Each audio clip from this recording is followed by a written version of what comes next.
ఓం శాంతి. Murali date 6/6/2025. ఈరోజు బాబా చెప్తున్నారు, భవిష్యత్తులో ఉన్నతమైన వంశంలోకి రావాలి అంటే ఆధారం ఏంటి? ఈ చదువు. ఈ చదువు ద్వారానే మనం పేదవారి నుండి రాజకుమార్గా తయారు కాగలుగుతాము. రెండు విధాలుగా నోట్లో బంగారపు స్పూన్ వస్తుంది. ఎప్పుడు? భక్తిలో దాన పుణ్యాలు చెయ్యటం ద్వారా కూడా. రెండవది, జ్ఞాన మార్గంలో చదువు బాగా చదువుకుంటే. భక్తిలో దాన పుణ్యాలు బాగా చేస్తే ధనవంతులింట్లో, రాజ కుటుంబంలో జన్మ తీసుకుంటారు. అది హద్దు విషయం. జ్ఞాన మార్గంలో బాగా చదువుకుంటే ఉన్నత పదవి లభిస్తుంది. బాబా చెప్తారు, పుట్టగానే బంగారపు స్పూన్తో పాలు తాగుతారు అని. ఇది అనంతమైన విషయం. భక్తిలో చదువు ద్వారా రాజ్యం లభించదు. కానీ ఇక్కడ ఎంత చదువుకుంటారో అంత రాజ్యాన్ని పొందుతారు, గొప్ప పదవి లభిస్తుంది. ఏ విషయంలో చింతించకండి, సదా సంతోషంగా ఉండండి. మేము శివ్ బాబా పిల్లలం, మమ్మల్ని విశ్వాధిపతులుగా తయారు చేసేందుకు బాబా వచ్చారు అన్నది గుర్తుండాలి. మీ స్థితి ఏకరసంగా తయారు చేసుకునేందుకు ఆత్మ అభిమానిగా అయ్యే పురుషార్థం చెయ్యండి. ఈ పాత ఇంటిపైన మమకారం తొలగించండి. దివ్య బుద్ధికి ఔషధం మనన శక్తి. ఏ విధంగా భక్తిలో సిమిరణ చేసే అభ్యాసం ఉండాలి అంటారు. జ్ఞానంలో స్మృతి యొక్క శక్తి. దీంతో మాస్టర్ సర్వశక్తివంతులుగా అవుతాము. ప్రతిరోజు అమృత వేళ ఏదో ఒక టైటిల్ గుర్తు తీసుకోవాలి. అదే స్వమానాన్ని మననం చెయ్యాలి.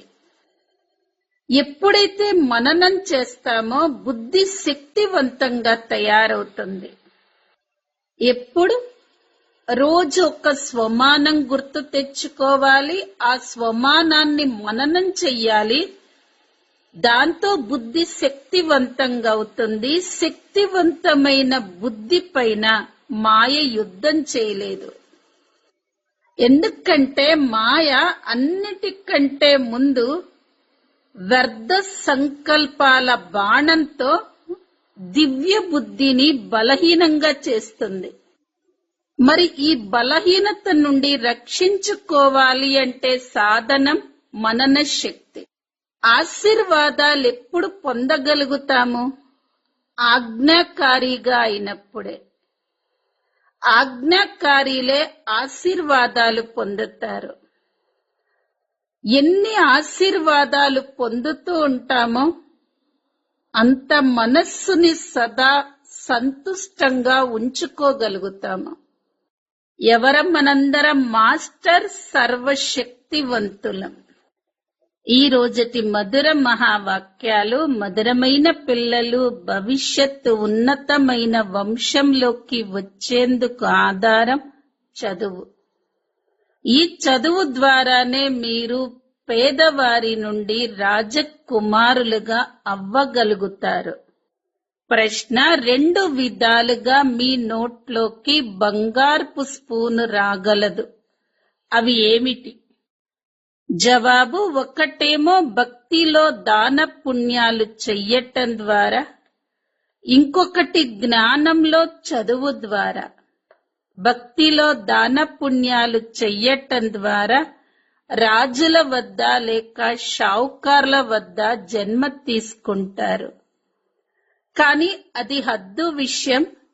మీరు జ్ఞాన మార్గంలో చదువు ద్వారా మీ నోట్లో బంగారపు స్పూను ఉన్నవారిగా అవుతారు.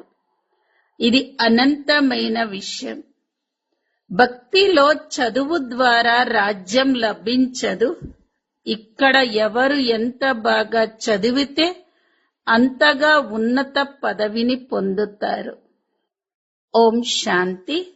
మధురాతి మధురమైన చాలా కాలం తర్వాత కలిసిన పిల్లలకు ఆత్మిక తండ్రి కూర్చొని అర్థం చేయిస్తారు. దీన్ని ఆత్మిక జ్ఞానము అని అంటారు. తండ్రి వచ్చి భారతవాసులైన పిల్లలకు అర్థం చేయిస్తారు. స్వయాన్ని ఆత్మగా భావిస్తూ బాబాని స్మృతి చెయ్యండి. బాబా విశేషంగా ఆజ్ఞను ఇచ్చారు, కావున దాన్ని అంగీకరించాలి కదా. ఉన్నతోన్నతుడైన తండ్రి శ్రీమతం ఎంతో ప్రసిద్ధమైనది. కేవలం శివ్ బాబానే శ్రీ శ్రీ అనగలము అని కూడా పిల్లలైన మీకు జ్ఞానముంది. తానే శ్రేష్టాతి శ్రేష్టంగా తయారు చేస్తారు. శ్రీ అనగా శ్రేష్టం. వీరిని బాబానే ఈ విధంగా తయారు చేశారు అని పిల్లలైన మీకు తెలిసింది. ఇప్పుడు మనం కొత్త ప్రపంచం కోసం చదువుతున్నాము. కొత్త ప్రపంచం పేరే స్వర్గం, అమరపురి. మహిమ కోసం ఎన్నో పేర్లు ఉన్నాయి. స్వర్గం మరియు నరకం అని కూడా అంటారు. ఫలానా స్వర్గవాసిగా ఫలానా వారు స్వర్గవాసిగా అయ్యారు అనగా అంతకుముందు నరకవాసిగా ఉన్నట్లే కదా. కాని మనుష్యుల్లో అంతటి వివేకం లేదు. స్వర్గం నరకం, కొత్త ప్రపంచం పాత ప్రపంచము అని దేన్నంటారో ఏమీ తెలియదు. బయట అట్టహాసం ఎంతగా ఉంది. తప్పకుండా మమ్మల్ని బాబానే చదివిస్తున్నారు అని భావించేవారు పిల్లలైన మీలో కూడా కొద్ది మందే ఉన్నారు. మనం ఈ లక్ష్మీనారాయణులుగా అయ్యేందుకు వచ్చాము. మనం నిరుపేదల నుండి యువరాజులుగా అవుతాము. మనం వెళ్లి మొట్టమొదట రాజకుమారులుగా అవుతాము. ఇది చదువు.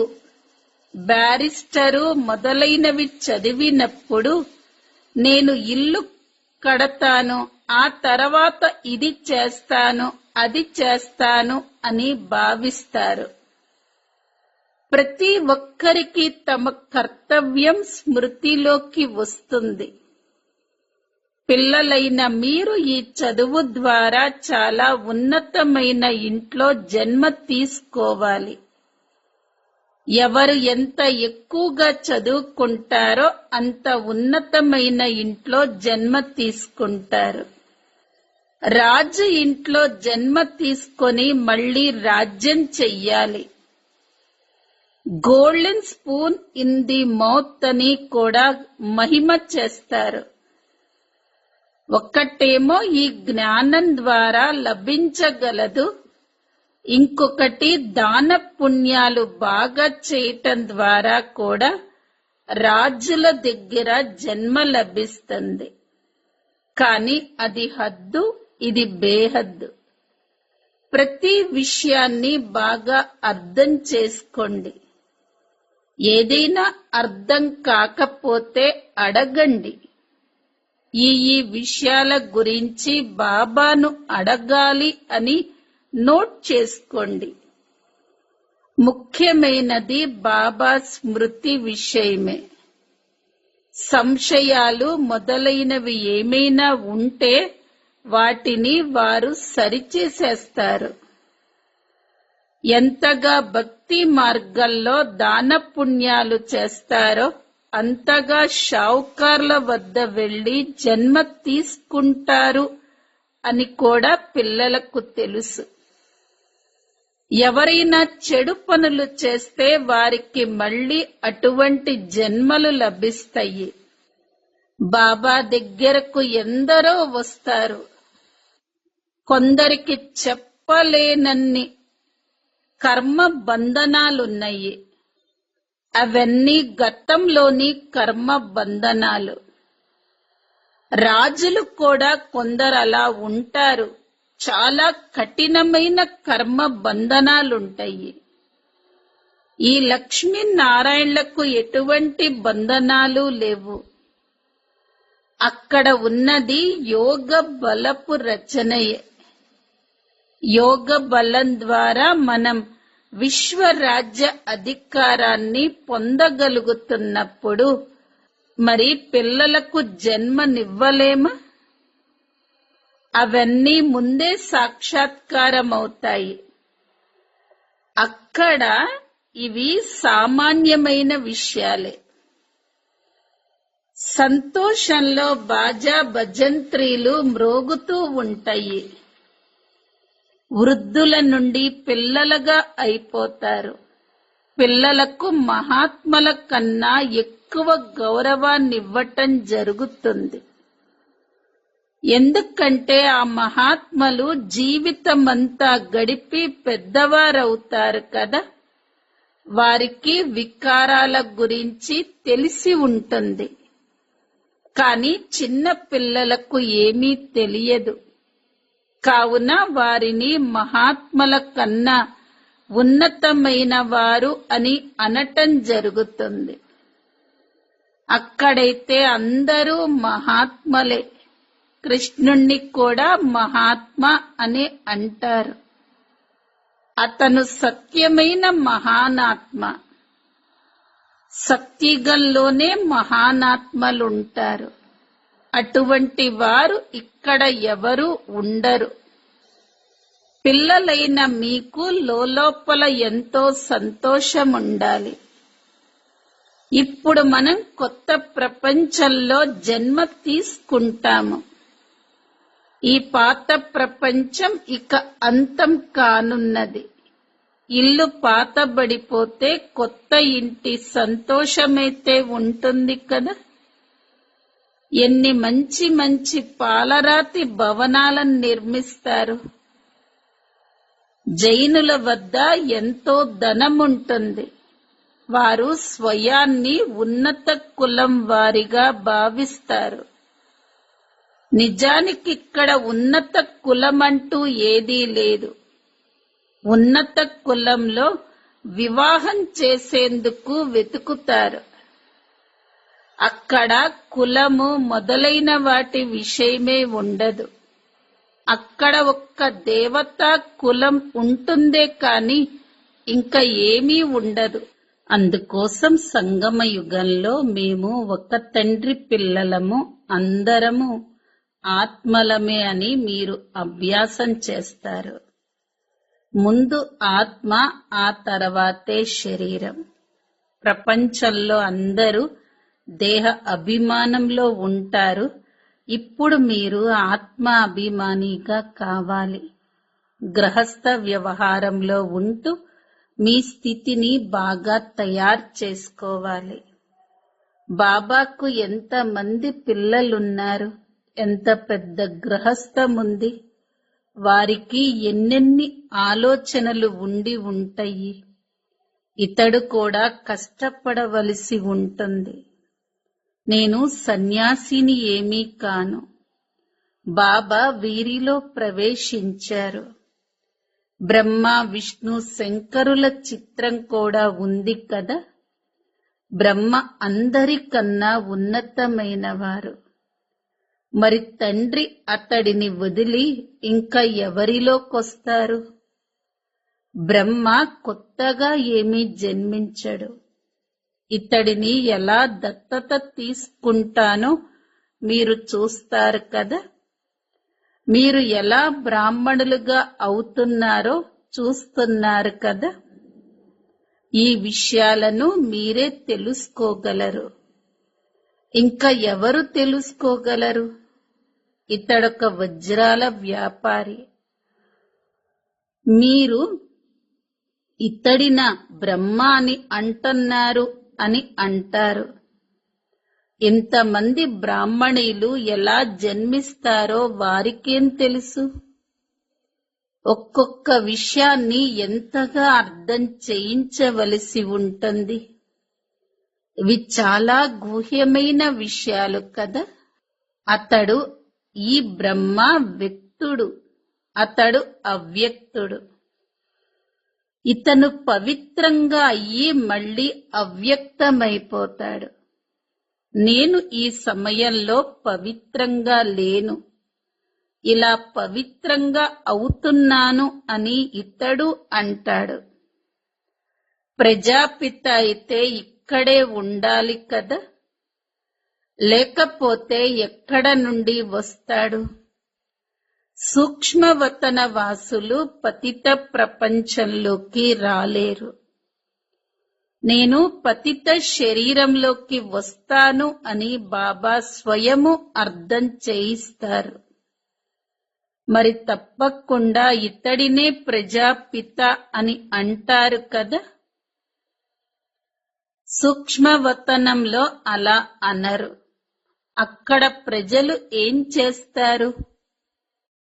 వీరు స్వతంత్రంగా పవిత్రంగా అవుతారు.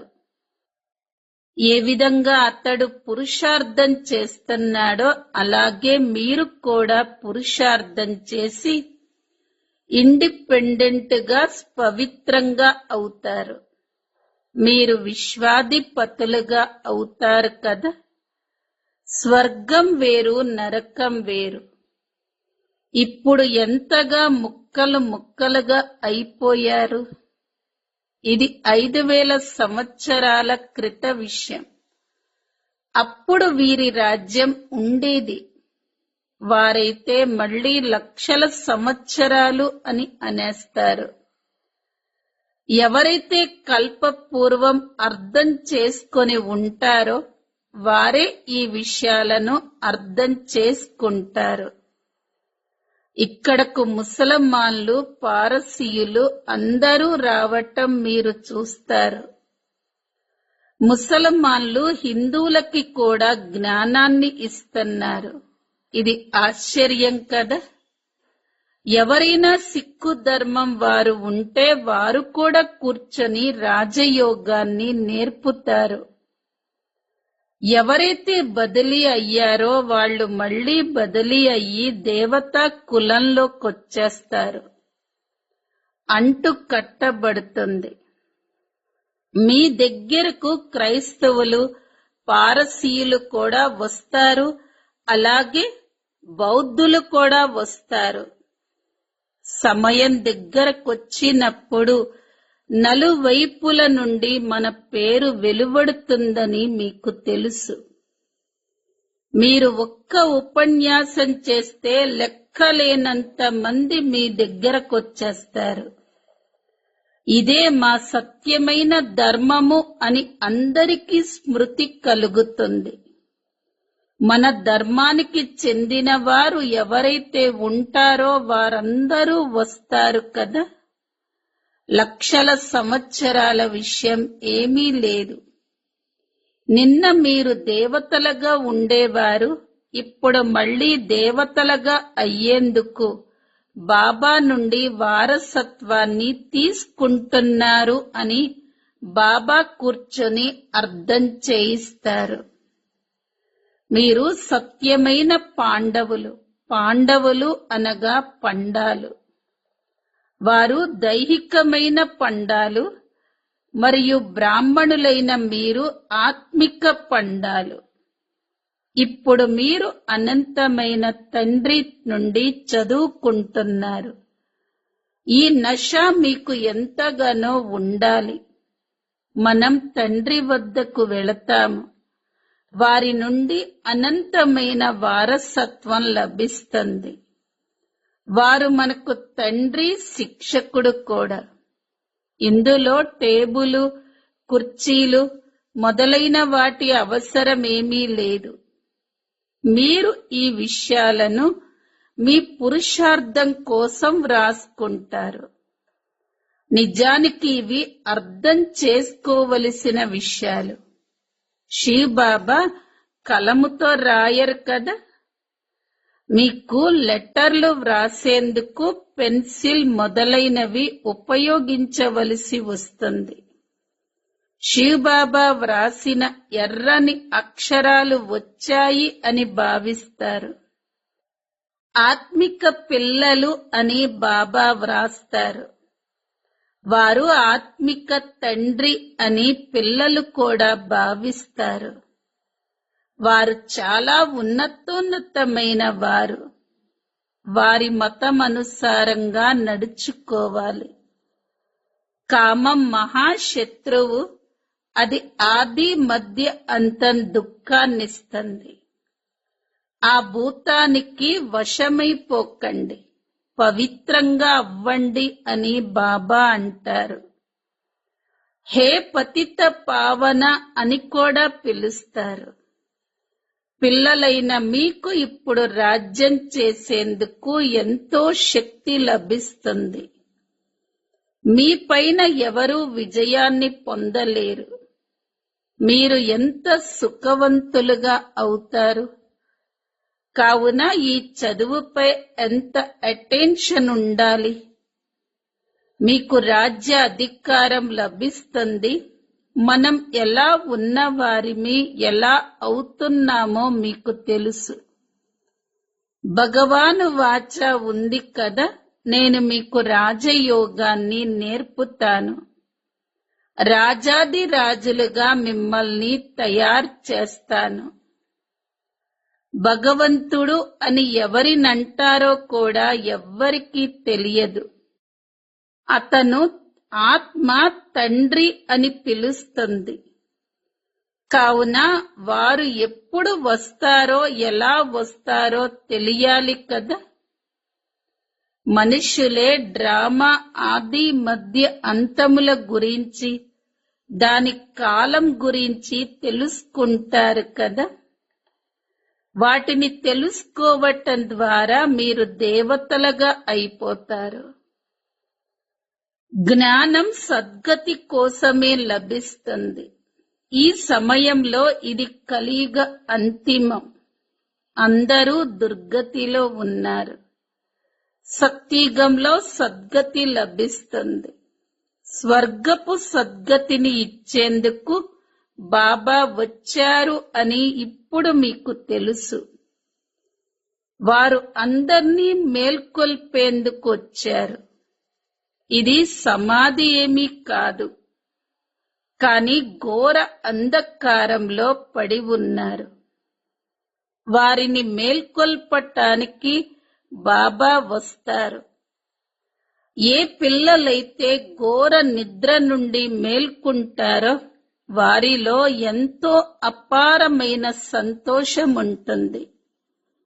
మనం శివ్ బాబా పిల్లలం, మనకెటువంటి చింత లేదు. బాబా మనల్ని విశ్వాధిపతులుగా తయారు చేస్తారు. ఇందులో ఏడుపు అన్న మాటే లేదు. ఈ ప్రపంచమే ఏడుపు ప్రపంచం. అది హర్షితంగా ఉండే ప్రపంచం. వారి చిత్రాలు ఎంత శోభాయమానంగా హంస ముఖం వలె తయారు చేస్తారో చూడండి. ఆ రూపురేఖలను ఇక్కడ ఎవరూ తయారు చెయ్యలేరు. వీరి వంటి రూపురేఖలు కనిపిస్తాయి అని బుద్ధి ద్వారా అర్థం చేసుకుంటారు. భవిష్యత్తులో మేము అమరపురికి యువరాజులుగా అవుతాము అని మధురాతి మధురమైన పిల్లలకు మీకు ఇప్పుడు స్మృతి కలిగింది. ఇప్పుడు ఈ మృత్యులోకానికి, ఈ అడవికి మంటలు అంటుకోనున్నాయి. సివిల్ వార్లో కూడా ఒకరికొకరు ఎలా హతమార్చుకుంటారో చూడండి. తాము ఎవరిని కొడుతున్నారో కూడా వారికి తెలియదు. హాహాకారాల తర్వాత జై జైకారాలు రానున్నాయి. మీ విజయం మిగిలిన వారందరిది వినాశనం జరుగుతుంది. రుద్రమాలలో స్మరింపబడి మళ్ళీ విష్ణుమాలలో స్మరింపబడతారు. ఇప్పుడు మీరు మీ ఇంటికి వెళ్లేందుకు పురుషార్థం చేస్తారు. భక్తి విస్తారం ఎంతగా ఉంది. ఏ విధంగా వృక్షానికి అనేక ఆకులుంటాయో అలాగే భక్తి కూడా ఎంతగానో విస్తరించి ఉంది. జ్ఞానం బీజం. బీజం ఎంత చిన్నగా ఉంటుంది. బాబా బీజం. ఈ వృక్ష స్థాపన, పాలన మరియు వినాశనం ఎలా అవుతుందో మీకే తెలుసు. ఇది వెరైటీ ధర్మాల తలక్రిందుల వృక్షం. దీని గురించి ప్రపంచంలో ఒక్కరికి కూడా తెలియదు. ఇప్పుడు పిల్లలు తండ్రిని స్మృతి చేసేందుకు ఎంతగానో కష్టపడాలి. తద్వారా వికర్మలు వినాశనమవుతాయి. ఆ గీతను వినిపించేవారు కూడా మన్మనాభవ అని అంటారు. దేహపు అన్ని ధర్మాలను వదిలి స్వయాన్ని ఆత్మగా భావిస్తూ తండ్రిని స్మృతి చెయ్యండి. మనుష్యులు దీని అర్థాన్ని అర్థం చేసుకోరు. అదంతా భక్తి మార్గం, ఇది జ్ఞాన మార్గం. ఇక్కడ రాజధాని స్థాపన జరుగుతుంది. ఇందులో చింత విషయమేదీ లేదు. ఎవరైనా కొద్దిగా జ్ఞానం విన్నా వారు ప్రజలలోకొచ్చేస్తారు. జ్ఞానం వినాశనం జరగదు. ఎవరైతే యథార్థంగా తెలుసుకొని పురుషార్థం చేస్తారో వారే ఉన్నత పదవిని పొందుతారు. బుద్ధిలో జ్ఞానం ఉంది కదా. మనం కొత్త ప్రపంచంలో యువరాజులుగా అవ్వనున్నాము. విద్యార్థులు పరీక్షలు పాస్ అవుతారు. మరి వారికి ఎంత సంతోషం ఉంటుంది. మీకు 1000 రెట్లు ఎక్కువగా అతీంద్రియ సుఖం ఉండాలి. మనం మొత్తం విశ్వానికి అధిపతులుగా అవుతాము. ఏ విషయంలోనూ ఎప్పుడూ అలగకూడదు. బ్రాహ్మణితో పడకపోతే బాబాపై అలుగుతారు. అరే, మీరు తండ్రితో బుద్ధి యోగాన్ని జోడించవచ్చు కదా. వారిని ప్రేమగా స్మృతి చెయ్యండి. బాబా మిమ్మల్ని స్మృతి చేస్తూ మేము ఇంటికి వచ్చేస్తాము. అచ్చా, మధురాతి మధురమైన ఆత్మిక పిల్లలకు మాతా పితా బాప్ దాదాల ప్రియ స్మృతులు మరియు గుడ్ మార్నింగ్. ఆత్మిక పిల్లలకు ఆత్మిక తండ్రి నమస్తే. ఆత్మిక పిల్లలవి ఆత్మిక తల్లి తండ్రులకు ప్రియ స్మృతులు, గుడ్ మార్నింగ్ మరియు నమస్తే. ధారణ కోసం ముఖ్య సారం. మొదటి పాయింట్, ఏ విషయం గురించి చింతించకూడదు, సదా హర్షితంగా ఉండాలి. మేము శివ్ బాబా పిల్లలమి. మమ్మల్ని విశ్వాధిపతులుగా తయారు చేసేందుకు బాబా వచ్చారు అన్నది స్మృతిలో ఉండాలి. రెండో పాయింట్, మీ స్థితిని ఏకరసంగా తయారు చేసుకునేందుకు దేహి అభిమానిగా అయ్యే పురుషార్థం చెయ్యాలి. ఈ పాత ఇంటి పైన మమకారం తొలగించాలి. వరదానం, మనన శక్తి ద్వారా బుద్ధిని శక్తిశాలిగా చేసుకునే మాస్టర్ సర్వశక్తివాన్ భవ. మనన శక్తియే దివ్య బుద్ధికి ఔషధం. భక్తిలో ఏ విధంగా సిమిరణ చేసే అభ్యాసం ఉందో అలా జ్ఞానంలో స్మృతి యొక్క శక్తి ఉంది. ఈ శక్తి ద్వారా మాస్టర్ సర్వశక్తివంతులుగా అవ్వండి. ప్రతిరోజు అమృత వేళ మీ టైటిల్ ఒక దానిని స్మృతిలోకి తీసుకొని రండి మరియు దానిని మననం చేస్తూ ఉన్నట్లయితే మనన శక్తి ద్వారా బుద్ధి శక్తివంతమైనదిగా ఉంటుంది. శక్తిశాలి బుద్ధి పైన మాయ యుద్ధం ఉండదు. పరవశంగా అవ్వలేరు. ఎందుకంటే మాయ అన్నింటికన్నా ముందు వ్యర్థ సంకల్పాల రూపీ బాణం ద్వారా దివ్య బుద్ధిని బలహీనంగా తయారు చేస్తుంది. ఈ బలహీనత నుండి రక్షించుకునేందుకు సాధనం మనన శక్తి. స్లోగన్: ఆజ్ఞాకారి పిల్లలే ఆశీర్వాదాలకు పాత్రులు. ఆశీర్వాదాల ప్రభావం మనస్సుని సదా సంతుష్టంగా ఉంచుతుంది.